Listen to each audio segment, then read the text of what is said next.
বারৈরহাট পৌরসভা ইসলামী ব্যাংকের শাখায় এসেছি আমরা আজকে কথা বলার চেষ্টা করব। আমরা বিগত দিনে দেখেছি ইসলামী ব্যাংকের যে লেনদেনের যে ত্রুটি ছিল এই বিষয় নিয়ে কথা বলার চেষ্টা করবো, জানানোর চেষ্টা করব যে ব্যাংকের যে কর্মকাণ্ড সেই বিষয় নিয়ে প্রকাশ করার চেষ্টা করবো আপনাদের সাথে।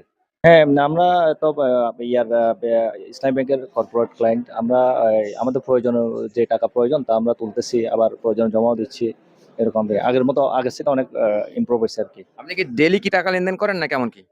না, আমরা ডেলি না, এখানে কয়েকদিন পর পরে আমাদের প্রয়োজন অনুযায়ী আমরা টাকা ড্র করি। আজকে কত টাকা লেনদেন হচ্ছে? আজকে হচ্ছে আমি প্রায় 7 লাখ টাকা মতো ড্র করব, আরো কিছু জমাও দিব আর কি। আপনি কেমন কি ফিল করছেন, ত্রুটি কোনো? না, এই তো আপনারা দেখতেছেন এখন ব্যাংকের কি অবস্থা। আগে যে লোকজন যে একটা ভিড় করতো ওইটা নাই। এখন মানুষ জমা দিচ্ছে, নিচ্ছে, আমরাও জমা দিচ্ছি, নিচ্ছি, এরকম আর কি। কোথা থেকে আসছিলেন? শুক্রবারই হাট থেকে আসছি। বাড়িহাট থেকে আসছেন। এখানে সেবা কেমন পাচ্ছেন লেনদেনের বিষয় নিয়ে? লেনদেন আগের চেয়ে এখন ভালো পাচ্ছি ইনশাল্লাহ। আজকে কি লেন টাকা দিচ্ছেন না নিচ্ছেন? আমি নিচ্ছি আজকে কত টাকা উঠাচ্ছেন আজকে? 50,000। আপনার চাহিদা অনুযায়ী কি পাচ্ছেন না কেমন কি? চাহিদা অনুযায়ী ধরেন আমার 1 লাখ টাকা লাগে, এখন 50 দিচ্ছে ওনারা। আগের চেয়ে এখন ভালো আছে গত সপ্তাহ থেকে। সব মিলাই তো লেনদেন সচ্ছল আছে। হ্যাঁ আছে। আমরা দেখেছি যে বিগত দিনে যে সমস্যা ছিল, আজকে যে টাকা জমা দিতে আসছেন না নিতে আসছেন? জমা দিছি কত টাকা জমা দিছেন? 1,000। তাতে কি জমা দেওয়া থেকে আপনার কোনো ভেজাল মানে কোনো ত্রুটি মনে হচ্ছে না কেমন কি? কোনো মনে হচ্ছে না। এই সংসারে কাজ ফেলাই আসছেন এই ব্যাংকে টাকা তোলার জন্য কি নেওয়ার জন্য? না, নেওয়ার জন্য আর কি। কত টাকা নেওয়ার জন্য আসতেছেন? আইছিলাম তো 1 লক্ষ টাকা। তাতে কি টাকা আজকে পাচ্ছেন না কেমন কি? না, 50 দিবে বলছে আর কি। অনেকে সিরিয়ালে থাকে এবং অনেক সমস্যার না, সম্মুখীন। না, এনে টাকা তো দিচ্ছে মানে লিমিট অনুযায়ী দিচ্ছে আর কি। সবাই তো টাকা তুলে নিয়ে যাচ্ছে। মানে আজকে নিয়ে আবার কালকে আসতে পারবেন। হ্যাঁ, হ্যাঁ। হুম। ইসলামী ব্যাংকে কোথা থেকে আসছিলেন? এই যে বাড়ির কদমতলা থেকে আসছি। বাড়িরহাট কদমতলা থেকে এসে কি টাকা কি ডিপোজিট করার জন্য আসছিলেন না কেমন কি? জি, এগুলো জমা দিচ্ছি এখন। কত টাকা জমা দিচ্ছেন আজকে?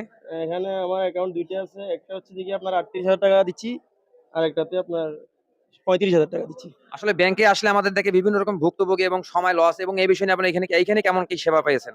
আমি তো এখনো পর্যন্ত ওইরকম কিছু দেখতেছি না। আমি যতবারই আসছি টাকা নিয়ে গেছি, টাকা জমা দিচ্ছি, ওইরকম তো কিছু এখনো দেখিনি। বিগত দিনে আমরা শুনেছি যে বিভিন্ন ব্যাংকের এবং লেনদেনের বিষয় নিয়ে একটা ত্রুটি ছিল, এই বিষয় নিয়ে তারা বিভ্রান্তি ছড়াইছে, তাদের উদ্দেশ্যে কি বলবেন? না, এটা আসলে একটা প্রোপাগান্ডা আমি মনে করি। ইসলাম ব্যাংকে ওইরকম কিছু আমি এখনো দেখি নাই। যারা আসতেছে সবাই মোটামুটি এখনো দেখতেছি যে নিশ্চিত লেনদেন করতেছে, টাকা দিতেছে এবং তুলতেছে। তো এখানে তো আমি ওইরকম কিছু দেখতেছি না। এটা আসলে একটা মনে হয় চক্রান্ত। কিছু কিছু লোক বাজেভাবে এটারে ছড়াই দিছে। এখন সবাই সমানে টাকা তুলতেছে। কেউ টাকা জমা দিচ্ছে না, সবাই তুলতেছে। ওই জন্য তারা ব্যাংকিং কর্তৃপক্ষ একটু সমস্যার ভিতরে পড়ে গেছে। আমাদের গ্রাহক আসলে আগের তুলনায় গত সপ্তাহ থেকে এখন লেনদেন স্বাভাবিক হয়ে আসছে। আর যে রেগুলার যে নিয়মিত যে জমা বা উত্তোলন সেটাও স্বাভাবিক হয়ে আসছে। তবে এই আগে থেকে উত্তোলন, নগদ জমাটা একটু কম হলেও উত্তোলনটা একটু বেশি। কিন্তু আমরা আশা করতেছি যে পরিস্থিতি গত সপ্তাহ থেকে এখন একটা স্বাভাবিক হয়ে আসছে এবং সামনের সপ্তাহে আরো উত্তর উত্তর দিনে দিনে এটা একদমই স্বাভাবিক হয়ে যাবে। গ্রাহকের মধ্যে আসলে একটা অনাকাঙ্ক্ষিত, তারা গুজবের কারণে হোক বা বাইরের পরিস্থিতির কারণে হোক, একটা ভয়ের কারণে উত্তোলনটা বেশি করতেছে। এই জন্য একটু আমাদের সাময়িক যে যে আমরা লিমিট ছাড়া যে লেনদেন করতাম সেটা একটু সাময়িক অসুবিধা হচ্ছে। কিন্তু আস্তে আস্তে এটা ঠিক হয়ে যাবে। এই সপ্তাহ ঠিক হয়েছে, সামনের সপ্তাহ থেকে এটা পুরোপুরি স্বাভাবিক হয়ে যাবে ইনশাল্লাহ।